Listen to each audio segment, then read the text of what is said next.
పశ్చిమ గోదావరి జిల్లా తణుకు నియోజకవర్గం స్థానిక మున్సిపల్ కార్యాలయం వద్దనున్న ఆంధ్ర బిర్లాగా పిలువబడుతున్న ముళ్లపూడి హరిశ్చంద్ర ప్రసాద్ 105వ జయంతిని పురస్కరించుకుని ముళ్లపూడి హరిబాబు రేణుక దంపతులచే విగ్రహానికి పూలమాలలు వేసి ఘన నివాళి అర్పించారు. ఈ సందర్భంగా వారు మాట్లాడుతూ భారతదేశంలోనూ ప్రపంచంలో తణుకు అనే పదం వినబడటానికి కారణం కేవలం హరిశ్చంద్ర ప్రసాద్ యొక్క నిబద్ధత, నిలువెత్తు నిజాయితీ. ఆయన సమయస్ఫూర్తితో తణుకులో షుగర్ ఫ్యాక్టరీలో రాకెట్ ఇంధన తయారీ ఏర్పాటు చేయడం జరిగిందని అన్నారు. जोहार मुल्लपूडी हरिश्चंद्र प्रसाद गार की जोहार कीर्ति जयसिल मुल्लपूडी हरिश्चंद्र प्रसाद गार की जोहार कीर्ति जयसिल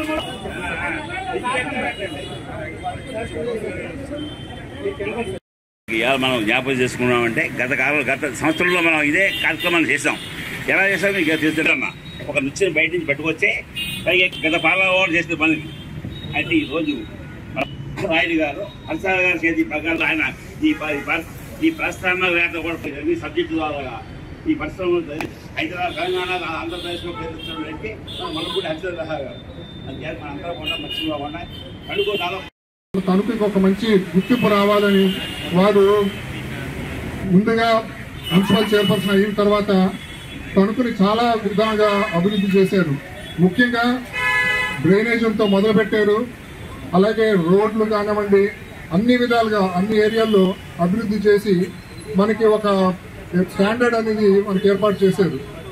అంతేకాకుండా క్రమశిక్షణ అంటే తాతగారు అంటే క్రమశిక్షణ. మనం గడియారం చూసుకోక్కర్లేదు, తాతగారిని చూస్తే కరెక్ట్ టైం తెలిసిపోయింది.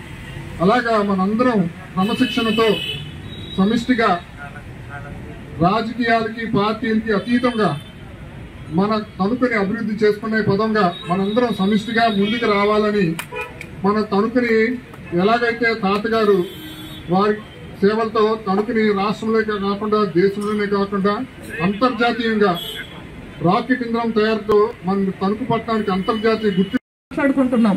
బహుశా 1947లోనే 2047 ఎలా ఉండాలి అని ముందు చూపుతో చూసి ఈ యొక్క తణుకులో ఈ విధంగా 2047కి తణుకు ఇలా ఉండాలి అని వారు ఊహించి చేసినటువంటి నిర్మాణమే ఈ యొక్క తణుకు అనేటువంటిది మనం మర్చిపోకూడదు.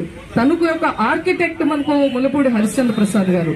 మనకి స్వతంత్రం ముందర మరి కేవలం ఒక పరిశ్రమని అంటే ఆ రోజుల్లోనే రైతు ఆధారిత, వ్యవసాయ ఆధారిత పరిశ్రమను ఇక్కడ నెలకొల్పినట్లయితే ప్రతి రైతు ఇంట ఎంత సంతోషం ఉంటుంది, ఎంత సౌభాగ్యం ఉంటుంది, ఎంత అదృష్టం ఉంటుంది అని ఒక విజన్ తోటి ఆ రోజు ఎన్నో కష్ట నష్టాలని వచ్చి ఒక వ్యాపార సంస్థని ఏర్పాటు చేయటమే కాదు, ఆ వ్యాపార సంస్థలో పనిచేసేటువంటి వారికి కావలసినటువంటి విద్య కోసం స్కూలు, అలాగే మనకు ఉన్నటువంటి చక్కటి